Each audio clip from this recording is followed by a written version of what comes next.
बिस्मिल्लाहिर्रहमानिर्रहीम। अस्सलाम वालेकुम डियर स्टूडेंट्स। आज हम डिस्कस करेंगे बायोकेमिस्ट्री से लिपिड्स को। लिपिड्स जो है बेसिकली अगर इसको डिफ़ाइन किया जाए तो these are the class of the heterogeneous compounds which are relatively insoluble in the water and insoluble in the non polar solvent. जो पानी के अंदर डिज़ोल्व नहीं होता, हल नहीं होता, सॉल्युबल नहीं होता, लेकिन नॉन पोलर के अंदर ये सॉल्युबल हो जाता है। इसका मतलब क्या हुआ, लिपिड्स जो होते हैं basically non polar in nature. अगर जनरल एग्जांपल्स इनकी देखी जाए तो लिपिड्स कहाँ कहाँ होते हैं, ये बेसिकली एडिपोज जो टिश्यू है, एडिपोज टिश्यूज़ वहाँ पे स्टोर्ड होते हैं as a source of the energy in the body. यानी जो चर्बी होती है बॉडी के अंदर एनिमल्स के, उनको हम लिपिड्स कह सकते हैं। इस तरह structure component of the bio membranes होती हैं, यानी सेल मेम्ब्रेन जो है उनमें ये एज ए स्ट्रक्चरल कंपोनेंट के तौर पर काम करता है, यानी उस सेल मेम्ब्रेन को बनाने में इस्तेमाल होता है। इसके अलावा थर्मल इंसुलेटर के तौर पर इस्तेमाल होता है। आपने देखा होगा सर्दियों में चाहे टेम्परेचर जो है वो कितना ही ज़्यादा डाउन हो जाए, लेकिन जो फिशेस हैं एक्वेटिक एनिमल्स स्पेशली, इनका बॉडी टेम्परेचर जो है वो मौसम के साथ रहता है, लेकिन ये एनिमल मरते नहीं है सर्दी में। तो बेसिकली वजह क्या होती है कि इन एनिमल्स में एज ए इंसुलेशन एजेंट के तौर पर ये लिपिड्स काम करते हैं और एक्सटर्नल टेम्परेचर के साथ इनके बॉडी का इंटरनल टेम्परेचर जो है बैरूनी टेम्परेचर, यानी एक्सटर्नल टेम्परेचर के साथ इनका बॉडी का इंटरनल टेम्परेचर जो है वो कभी भी डाउन नहीं होता। Lipids act as a electric insulator in the neurons. अब बेसिकली न्यूरॉन्स जो होते हैं ये हमारे बॉडी के अंदर जो ट्रांसमिशन होती है मैसेजेस की brain to other part of the body and from body back to the brain, तो ये ब्रिजेस जो दरमियान में होते हैं ये न्यूरॉन काम करता है। तो न्यूरॉन के अंदर भी ये एज ए इलेक्ट्रिक इंसुलेटर के तौर पर काम करता है। केमिस्ट्री ऑफ लिपिड्स को अगर देखा जाए तो प्रॉपर्ली हम डिफाइन कर सकते हैं कि lipids are the organic compounds formed mainly from the alcohol and fatty acids combined together by ester linkage. यानी जो लिपिड्स हैं इनके अगर बिल्डिंग ब्लॉक की बात की जाए तो ये अल्कोहल और फैटी एसिड से बनते हैं। और अल्कोहल कौन सा होगा, अल्कोहल वो जो कि ट्राइग्लिसराइड होगा और इसमें 3 हाइड्रॉक्सिल ग्रुप होंगे और फिर 3 फैटी, यानी एक मॉलिक्यूल अल्कोहल का होगा जिसमें 3 हाइड्रॉक्सिल ग्रुप होंगे और 3 फैटी एसिड अलग से इसके साथ कंबाइन होंगे, तो हमारे पास लिपिड यानी ट्राइग्लिसराइड बनेगा। यहाँ हम जो है वो इसके रिएक्शन को देख सकते हैं कि फैटी अल्कोहल है हमारे पास, इसमें हाइड्रॉक्सिल ग्रुप है और फैटी एसिड से H जो है वो आपस में कंबाइन होगा। जब ये वाटर रिमूव होगा तो नतीजे के तौर पर पीछे रह जाने वाले ऑक्सीजन जो है और जो कि फैटी एसिड का ऑक्सीजन है वो अल्कोहल के कार्बन के साथ मिलके जो नया बॉन्ड बनाएगा उसको हम ईस्टर कहेंगे और हमारे पास लिपिड बनेगा। लिपिड्स जो होते हैं ये वाटर में सॉल्युबल नहीं होते क्योंकि ये नॉन पोलर होते हैं, but these are soluble in the fats are organic solvents such as ether, chloroform, benzene and acetone. इसकी वजह क्या है कि ये तमाम कंपाउंड जो हैं ये नॉन पोलर हैं और इस लिपिड्स भी क्या है, ये नॉन पोलर है, इसलिए इजीली ये डिज़ोल्व हो जाते हैं। लिपिड्स जो होंगे ये इनमें फैट्स भी शामिल हैं, ऑयल्स शामिल हैं, वैक्सेस शामिल हैं एंड रिलेटेड कंपाउंड्स भी शामिल हैं और ये widely distributed in the nature में both in the plants and animal. अब हम कैसे फ़र्क करेंगे कि जो इसकी एक चीज़ तो आप स्टूडेंट इस चीज़ को इंश्योर कर लें कि लिपिड्स जो होते हैं ये फैट्स भी होते हैं और लिपिड्स जो है ये जो है वो ऑयल्स भी होते हैं। अब किस बेस पे हम कहते हैं, क्लासिफिकेशन ऑफ लिपिड्स को देखेंगे। सिंपल लिपिड्स जो हैं ये फैट्स एंड वैक्सेस होंगे, कंपाउंड्स आर कंजुगेटेड लिपिड्स जो होंगे, डिराइव्ड लिपिड्स हैं, लिपिड एसोसिएटेड सब्सटेंसेस। 2, 3 एंड 4 ये आप हायर लेवल में पढ़ेंगे। अपने इस लेवल में हम सिंपल लिपिड्स को डिस्कस करेंगे। लिपिड्स के अब हम बिल्डिंग ब्लॉक की तरफ चलते हैं। हमने ये कहा कि लिपिड्स जो है ये अल्कोहल जिसको फैटी अल्कोहल्स भी कहते हैं, और इसका जो आयुपैक नेम है वो ग्लाइसरोल है। ग्लाइसरोल जो है ये बेसिकली ग्लाइसरीन में पाया जाने वाला कंपोनेंट होता है, और ग्लाइसरिक ट्राईहाइड्रिक अल्कोहल भी इसे कहा जाता है ग्लाइसरोल के अलावा। तो try stands for 3 and hydric alcohol stands for hydroxyl group जो है वो इसके अंदर 3 होंगे। ये मालिक्यूल एक ही होगा लेकिन इसके अंदर 3 जो है वो हाइड्रोक्सिल के जो है फंक्शनल ग्रुप होगा, और ये सेंथिसाइज हो जाते हैं इन the body from the glucose. दूसरा जो बिल्डिंग ब्लॉक है लिपिड्स बनाने का वो फैटी एसिड्स है। फैटी एसिड जो हैं वो एलिफैटिक मोनो कार्बोक्सिलिक जो है वो एसिड्स होते हैं। मीन टू से फैटी एसिड जो है अगर इसके जनरल फार्मूले को देखा जाए तो इसमें COH यानी कार्बोक्सिलिक एसिड ग्रुप होगा। R जो है वो कोई भी अल्काइल है, एंड RCH2 होल NCOH है। यहाँ पे जो N है ये नंबर ऑफ कार्बन है, ये 2 से 34 भी हो सकते हैं, और ये ऑड नंबर में भी होते हैं।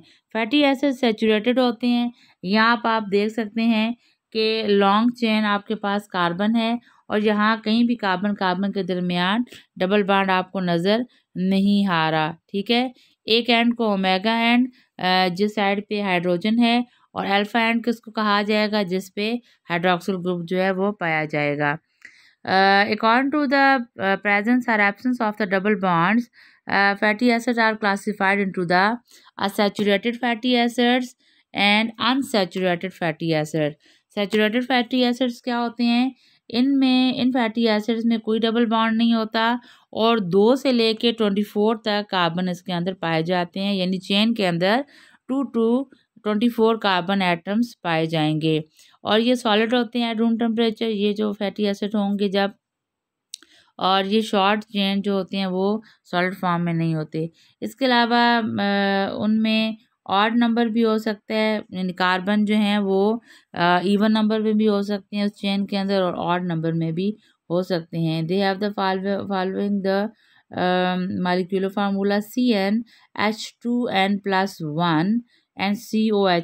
अब यहाँ पे गर्ल्स आप देख सके स्टूडेंट्स कि CnH2n+1 का मतलब क्या होगा, कि आपके पास ये अल्काइल R है जिसके साथ फंक्शनल ग्रुप COH यानी कार्बोक्सिलिक ग्रुप अटैच है। सैचुरेटेड फैटी एसिड जो हैं इनके अंदर कोई डबल बॉन्ड नहीं होता, और शॉर्ट चेन जो फैटी एसिड्स होंगे उनमें 2 to 10 कार्बन एटम्स होंगे पर मालिक्यूल, और ये वोलाटाइल इन नेचर होते हैं। मीन टू से एट रूम टेम्परेचर ये फैटी एसिड आसानी से वेपर्स बन के उड़ जाते हैं। बट एक और इसकी टाइप है जो कि नॉन वोलाटाइल है, उसमें जो है वो odd number of fatty acids होंगे। अगर आप और से देखें, मैंने इस चीज़ को एक्सप्लेन करने की कोशिश की है कि शॉर्ट चेन जो सैचुरेटेड फैटी एसिड्स हैं वो 2 टाइप के होंगे। 2 to 10 इनमें कार्बन है। आप 2 to 6 अगर कार्बन है किसी शॉर्ट चेन फैटी एसिड में, तो वो एट रूम टेम्परेचर वोलाटाइल है, यानी वेपर्स में कन्वर्ट हो जाता है, वो ऑयल जो है वेपरेट हो जाता है। और शॉर्ट चेन एक और फैटी एसिड जो कि सैचुरेटेड है लेकिन उसमें कार्बन नंबर 7 to 10 होंगे, तो ये भी short chain saturated fatty acid में आएंगे। ये नॉन वोलाटाइल होंगे, यानी इनमें they have the odd number of carbon atoms. Long chain saturated fatty acid क्या होंगे, इनमें मोर देन 10 कार्बन एटम होंगे, और up to the 34 carbon atoms इसमें long chain saturated fatty acid में हो सकते हैं। सैचुरेटेड फैटी एसिड की स्ट्रक्चर को अगर देखा जाए तो इसमें क्या होगा कि लॉन्ग चेन ये फैटी एसिड्स है उनके दरमियान किसी किस्म का डबल बॉन्ड नहीं है, but mono unsaturated fatty acid का मतलब क्या है, डबल बॉन्ड। ये आप देखिए, तो लॉन्ग चेन जो है यहाँ कार्बन जो आपस में कंबाइन है, इसमें एटलीस्ट यहाँ पे एक जो है वो डबल बॉन्ड है मौजूद, इसको mono stands for 1। Mono unsaturated mean to से एक डबल बॉन्ड की वजह से ये क्या पढ़ा जाएगा, fatty acid mono unsaturated fatty acids.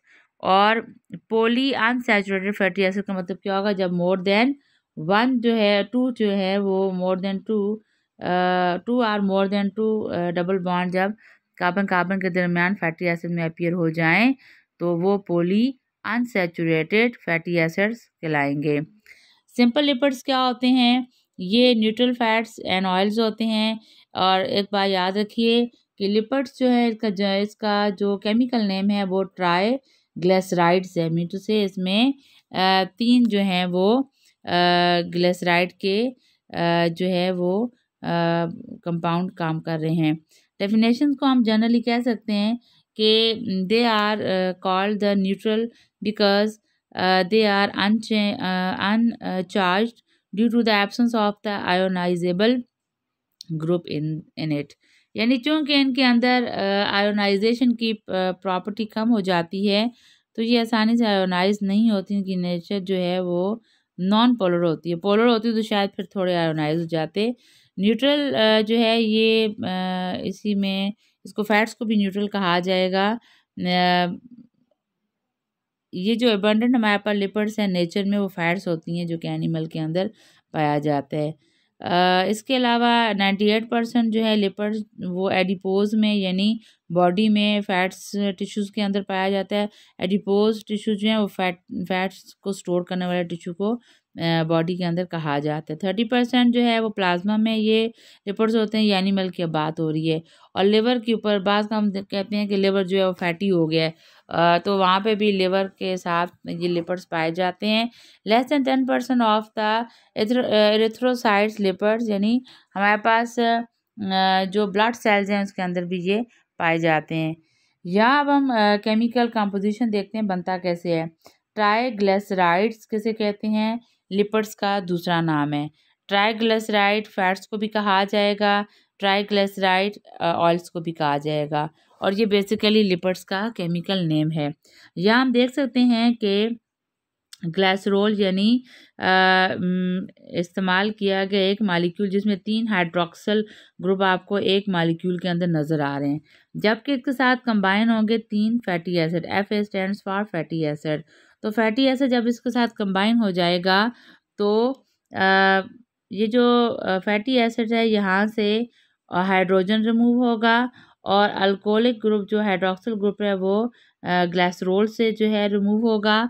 तो नया बॉन्ड जो है वो फैटी एसिड के ये जो राइट साइड है ये इसकी फैटी एसिड साइड है और ये जो लेफ़्ट साइड है ये ग्लिसरॉल की साइड है। तो इनके दरमियान by the removal of the water 3 water molecule आपके पास ईस्टर लिंकेज बनेगी। They are ester mean to say lipids. Lipids are esters of the glycerol with various fatty acids. Various fatty acids के लिए आप दोबारा समझ लें 3 फैटी एसिड के मॉलिक्यूल होते हैं तो इसलिए वेरियस फैटी एसिड का वर्ड यूज़ किया गया। Since the 3 hydroxyl group of the glycerol they are esterified यानी हाइड्रोक्सिल जो 3 थे हमारे पास ग्लिसरॉल के ऊपर ये आप देखिए तो ये क्या हो जाएंगे स्ट्रिफाइड का मतलब क्या होगा वो रिमूव हो जाते हैं वाटर बन के। The neutral fats are also known as the triglyceride. Physical properties of the fats and oil. इस तरफ जाने से पहले ये चीज़ आप समझ लें अच्छी तरह स्टूडेंट्स कि अगर फैटी एसिड जो है इस रिएक्शन को अगर देखा जाए ग्लिसरॉल के साथ जो फैटी एसिड्स हैं अगर ये 3 फैटी एसिड्स हैं 3 मॉलिक्यूल है अगर इनमें अनसैचुरेटेड फैटी एसिड तीनों हों या 3 में से 2 हों तो बनने वाला कंपाउंड ऑयल होगा। ठीक है, लेकिन अगर तीनों फैटी एसिड्स के अंदर सिंगल कोवलेंट बॉन्ड हो कोई डबल बॉन्ड ना हो तो बनने वाला प्रोडक्ट जो है वो फैट्स होंगे। ठीक है, अब हम डिफरेंस को देखते हैं कि फिजिकली क्या प्रॉपर्टीज़ का डिफरेंस हो सकता है फैट्स एंड ऑयल। हालांकि इनका ओरिजिन एक ही होता है यानी फैटी एसिड्स और ग्लिसरॉल, लेकिन ऑयल किस वक्त बनेंगे जब फैटी एसिड के अंदर अनसैचुरेशन होगी डबल बॉन्ड 1 2 या 3 या से ज़्यादा होंगे। और फैट्स कब बनेंगे जब बिल्डिंग ब्लॉक जो है लिपिड्स का ग्लिसरॉल और फैटी एसिड उसमें फैटी एसिड जो है वो सैचुरेटेड होगा मीन टू से उनमें कोई डबल बॉन्ड नहीं होगा। फ्रेशली प्रिपेयर्ड जो ऑयल और फैट्स होते हैं वो जनरली कलरलेस होते हैं, वो ऑर्डरलेस होते हैं, उनमें कोई टेस्ट नहीं होता। लेकिन हम ये भी देखते हैं बाज़ औक़ात हमें गाय या गोट के जो मिल्क से मक्खन बनाया जाता है या घी बनाया जाता है उसके अंदर हमें कलर नज़र आता है। ठीक है, तो ये कैरोटीन पिगमेंट की वजह से होता है जो कि मिल्क में पाया जाता है। फैट जो होते हैं इनकी स्पेसिफिक ग्रेविटी चूँकि लेस होती है, इसलिए ये वाटर के ऊपर फ्लोट करते हैं, फैट जो चर्बी जिसको कहा जाता है। और फैट जो है वो insoluble इन द वाटर होते हैं, but they are soluble in the organic solvents such as ether and benzene because both have the similar nature and both are non-polar in nature. यहाँ पे ज़रा स्टूडेंट्स आप देखिए और an even fatty acid chain, इसमें हम देखते हैं कि ऑड इवन नंबर में 12 हमारे पास जो है वो टोटल कार्बन है, वो उस फंक्शनल ग्रुप वाले कार्बन को मिला के, और नीचे वाले में odd number of fatty acids जो हैं वो अपीयर हो रहे हैं।